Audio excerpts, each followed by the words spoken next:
Something is happening in NASCAR right now that nobody can quite look away from. The kind of thing where you find yourself checking the results twice just to make sure you read it right. Because what Tyler Reddick has done to start the 2026 season is not just impressive, it is the kind of performance that rewrites record books and forces the entire sport to stop and take notice. Some fans are treating it like the start of something truly historic. Others are already asking uncomfortable questions. And that tension right there between those two camps is exactly what makes this story so interesting right now. Before we get into all of it, if you are a real NASCAR fan who loves being right in the middle of conversations like this one, please consider subscribing to NASCAR Nation Report and dropping a like on this video. We are a brand new channel with one simple goal: to talk NASCAR the way real fans actually talk about it. No fluff, no filler, just the stuff that actually matters. We are trying to reach our first 1,000 subscribers, and every single one of you helps make that happen. So if you love the sport as much as we do, hit that subscribe button and let's build something together. Now, let's talk about what is actually going on. To understand why the NASCAR world is buzzing the way it is right now, you have to go back to the very beginning of the season and walk through it step by step. Because when you lay it all out in order, the picture that emerges is genuinely hard to believe. Tyler Reddick opened the 2026 NASCAR Cup Series season by winning the Daytona 500. Let that sit for a moment. The Daytona 500, the race that every driver in the garage dreams about from the time they are old enough to hold a steering wheel. Winning that race in any season is a career-defining achievement. Reddick won it in the very first race of the year, driving the number 45 car for 23XI Racing.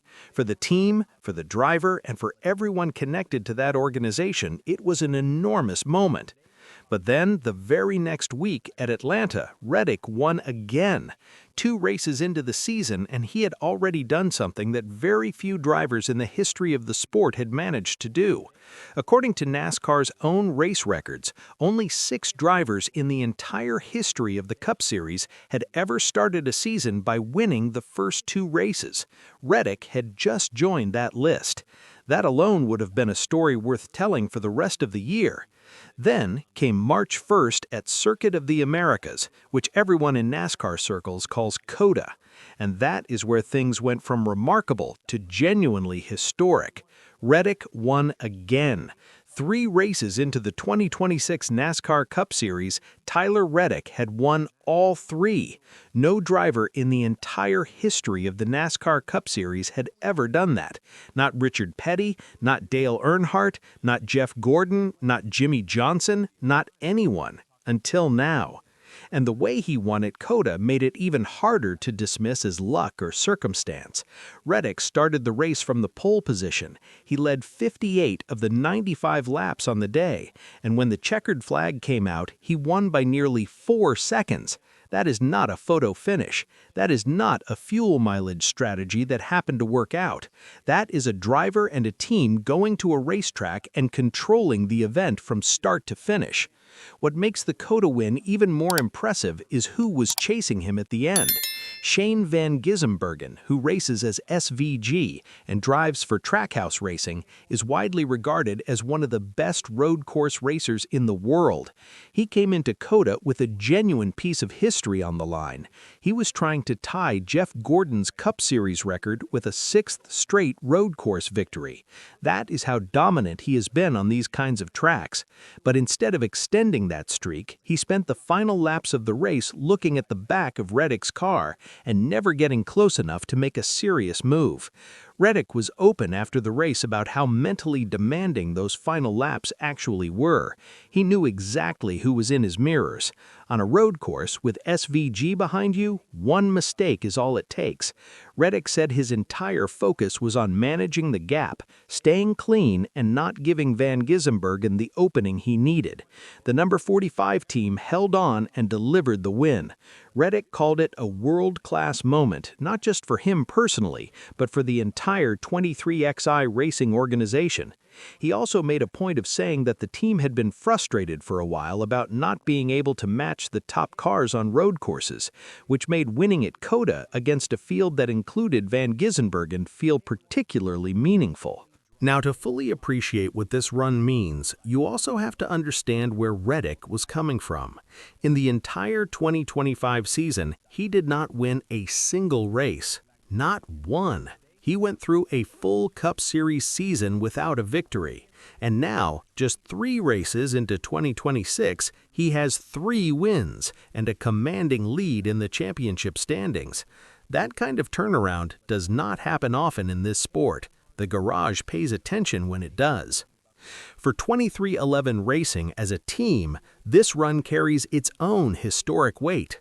Fox's race recap highlighted that 23XI has now become the first team to win the opening 3 races of a NASCAR season since Petty Enterprises accomplished it all the way back in 1963.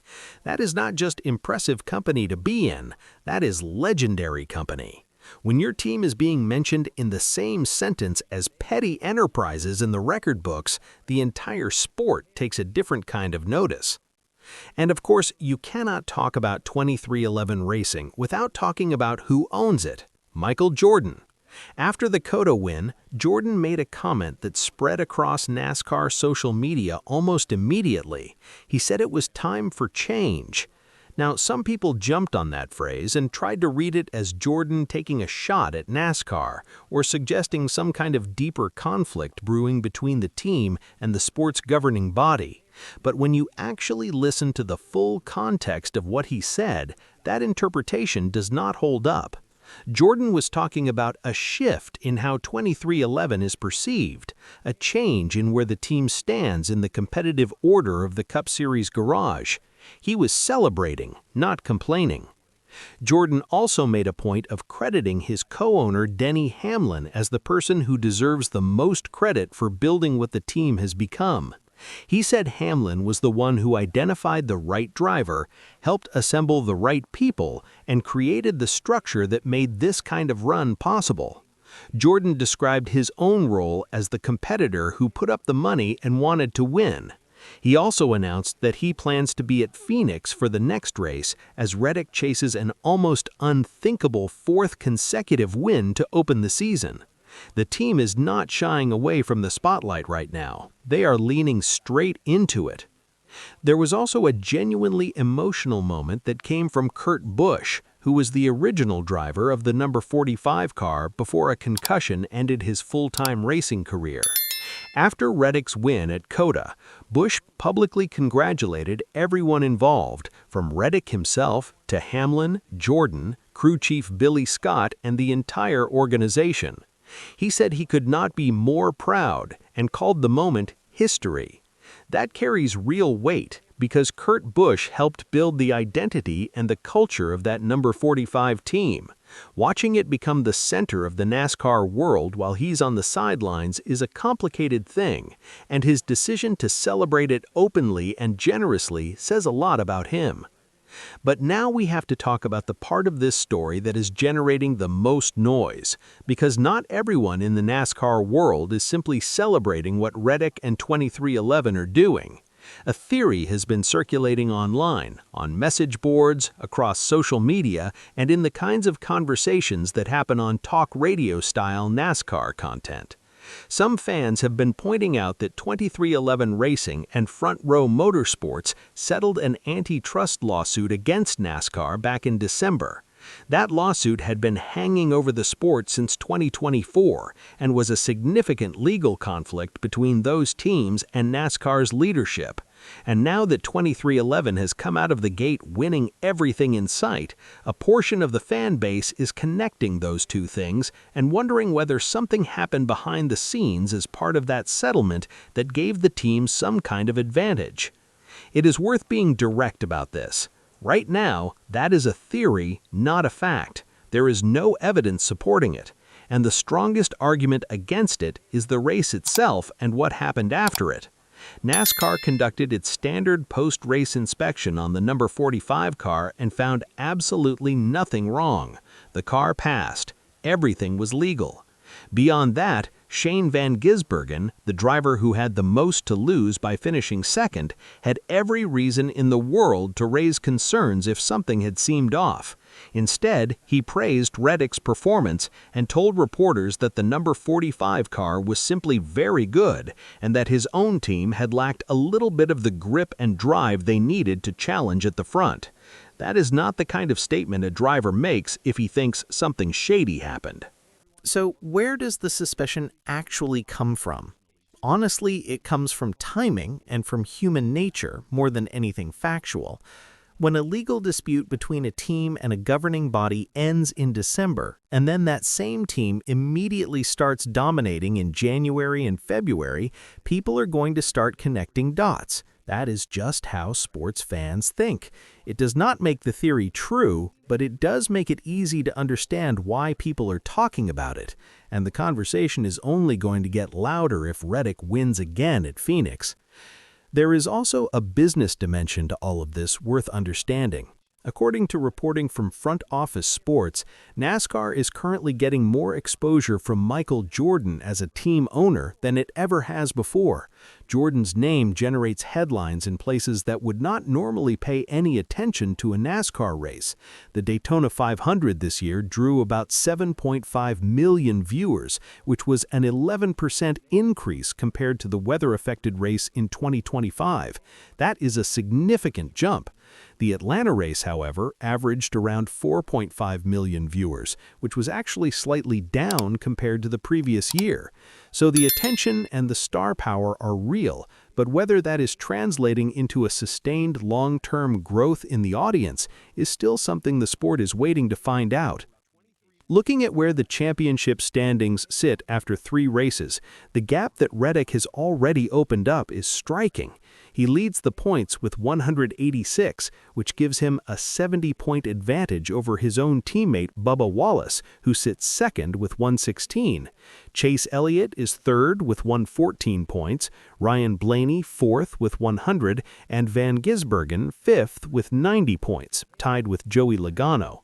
Under NASCAR's current points format, race wins carry a significant bonus of 20 extra points compared to what you earn for finishing second. Reddick has been cashing in on that bonus 3 times in 3 weeks, and the gap between him and the rest of the field shows it. Further down the standings, there are some surprising names.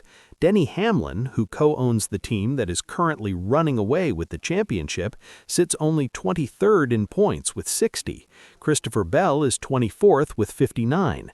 Connor Zilisch is 32nd with 37 points after a difficult opening stretch, and Alex Bowman is all the way down in 36th with just 23 points. The COTA race itself also produced one of those frustrating contradictions that NASCAR sometimes delivers.